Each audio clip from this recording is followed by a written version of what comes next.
Aminado ang pamunuan ng New Bilibid Prison na pinayagan nila ang mga kubol sa loob ng kulungan na mismo mga inmate raw ang nagpagawa. Pinaiimbestigahan naman ang mga opisyal na nakatalaga sa maximum security compound ng Bilibid, pero hindi ang mismong direktor ng Bureau of Corrections. Balitang hatid ni Marisol Abduraman. Sinimula ng baklasin ang mga mararangyang pasilidad ng ilang kubol sa maximum compound ng Bilibid.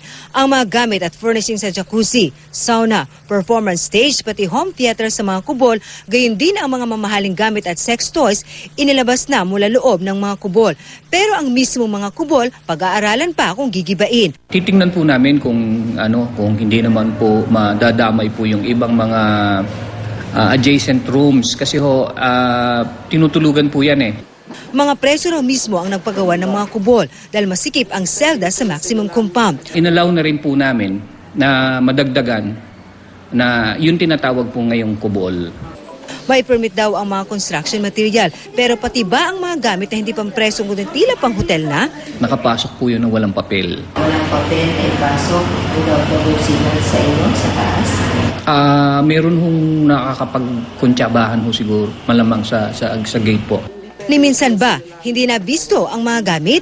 Giit ng pamunuan ng Bureau of Corrections o Bucor, ilang beses na raw silang nag-inspeksyon sa loob. Hindi raw ayon sa hepe nito. Parang ito ay parang tunnel, no? Na pag pumasok ka doon, parang maliligaw ka. Kung wala kang guide dito, hindi mo mararating yan, hindi mo mapupuntahan. Pero hindi pa rin daw paiimbestigahan sa ngayon ang direktor ng Bucor na siya raw nagsumbong at tumulong sa raid kahapon. Kung may kinalaman siya dyan sa mga di dapat hindi sana naging successful itong operations. Pinaiimbestigahan naman si Bilibid Superintendent Roberto Rabo at mga opisyal na nakatalaga sa maximum security compound.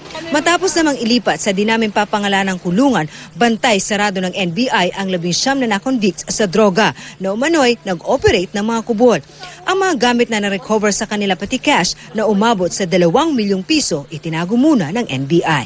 Marisol Abduraman, GMA News.